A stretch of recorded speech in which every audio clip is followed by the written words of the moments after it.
उपरा हा शब्द कोणालाच लागू होत नाही. संविधानामध्येच लिहिलेलं आहे, की लोकसभेला आपल्याला कुठेही उभारता येतं. दक्षिण सोलापूर तालुक्यामध्ये प्रणिती शिंदेना आणि उत्तर सोलापूर तालुक्यातला जो ग्रामीण भाग आहे, जो मोहोळला जोडला आहे. या दोन्ही मतदारसंघातनं प्रणिती शिंदेला मोठ्या प्रमाणात लीड मिळेल. कदाचित ह्या लीडवरच प्रणिती शिंदे हे 100% निवडून येतील. ऊस तोडणी कामगाराचा चिरंजीव आहे. तुम्हाला लोकांनी आमदार केलंच ना. हां, सुशीलकुमार शिंदे हे कोर्टात चपराचू होते, जग जाहीर आहे.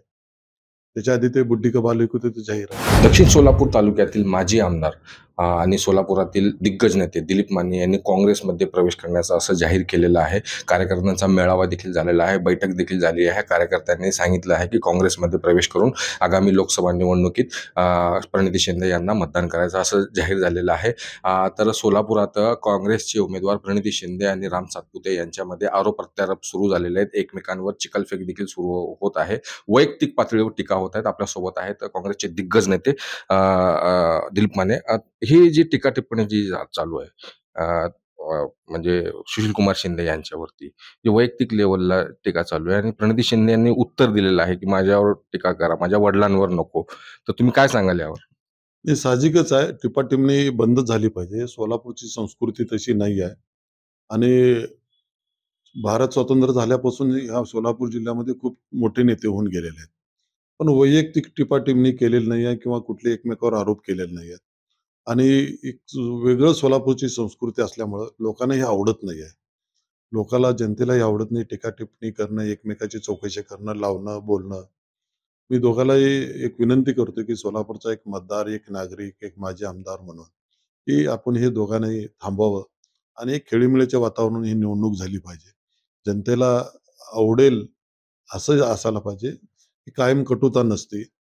इलेक्शन हे तेवढ्यापुरतं असतं. ह्याच्यातनं कायम कटुता निर्माण होऊ नये, असं माझी विनंती आहे त्या दोघांना. ते उपरे उपरे म्हणून देखील उपमा दिली जाते सुशीलकुमार शिंदे यांना. राम सातपुते उपरे म्हणतात. ते उपरे नव्हते का? त्यांनी करमाळामधून विधानसभा लढवली होती. दक्षिण सोलापूरमधून विधानसभा लढवली. त्यावेळेस ते उपरे नव्हते का? ते देखील बाहेर जिल्ह्यातील आहे व परांड्यामधले आहे. त्यांचे पूर्वज परांड्यामधले आहेत, असं देखील राम सातपुते सांगतात. तर काय सांगाल याच्यावर?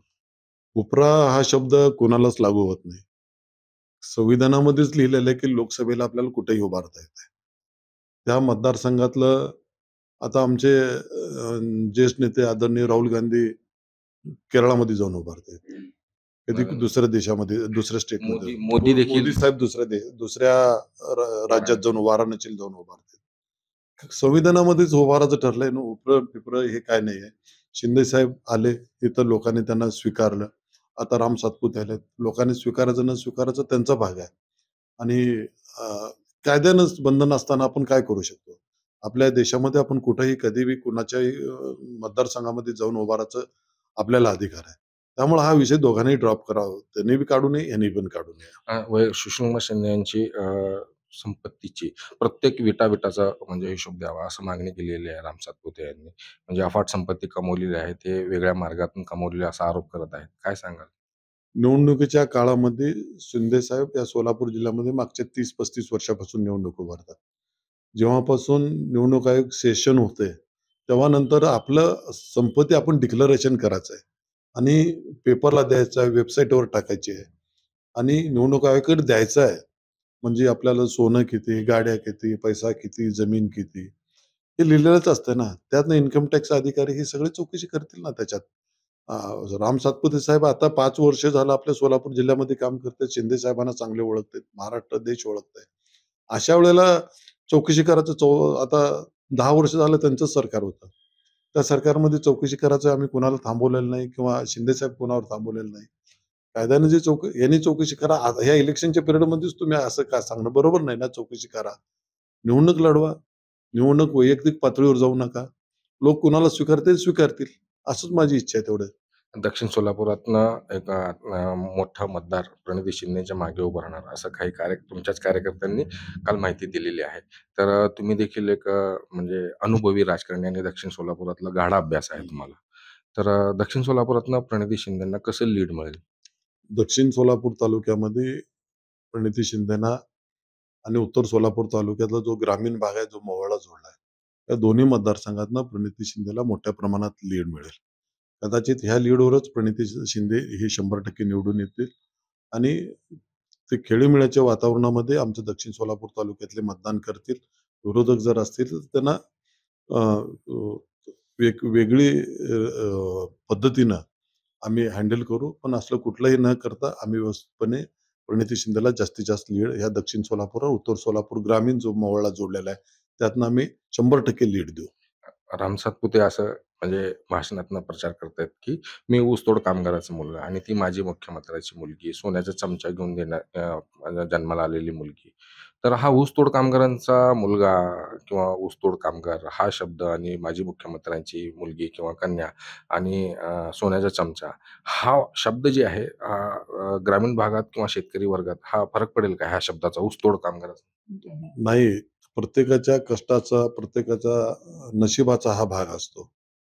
तुम्ही ऊस कामगाराचा, ऊस तोडणी कामगाराचा चिरंजीव आहे. तुम्हाला लोकांनी आमदार केलंच ना. हां, सुशीलकुमार शिंदे हे कोर्टात चपराचू ते जग जाहीर आहे. त्याच्या आधी ते बुड्डी का बालिक होते ते जाहीर आहे. त्यांच्या कष्टाने, त्यांच्या प्रयत्नाने, त्यांच्या कामाच्या स्वरूपाने जनतेने त्यांना स्वीकारलेलं आहे. आणि त्यात आता काम करत असताना थोडं स्वतःसाठी, मुलींसाठी, मुलांसाठी लोक आपलं व्यवसाय वाढवतच असतो. सोन्याचा चमचा म्हणजे जन्म तिचा झाला, तिला काय माहिती आहे की सुशीलकुमार शिंदेच्या घरात जन्मणार आहे ती. जन्म झाल्यावर पण तिला बरेच वर्ष माहीत नव्हते की माझा बाप राजकारणात आहे म्हणून. जोपर्यंत समजत नव्हतं तोपर्यंत माहीत नव्हतं, शिकत होते तोपर्यंत. आता अशी टीका करणं बरोबर नाही आहे. असे कितीतरी लोक आहेत की अ, ब पहिला गरीब होते. नंतर परिस्थितीप्रमाणे व्यवसायात शिरले, कामधंदा करायला, काही गोष्टीमध्ये इन्व्हेस्टमेंट केली. त्यातनं माणसं श्रीमंत होतच असतात. त्यात सोन्याच्या चमच्याचा विषयच येत नाही. तर आपल्यासोबत होते काँग्रेसचे वरिष्ठ नेते माजी आमदार दिलीप माने यांनी उपरे हा शब्द दोघांनाही टाळावा असा सल्ला दिलेला आहे. महाराष्ट्र टाइम्सचं इरफान शेख, सोलापूर.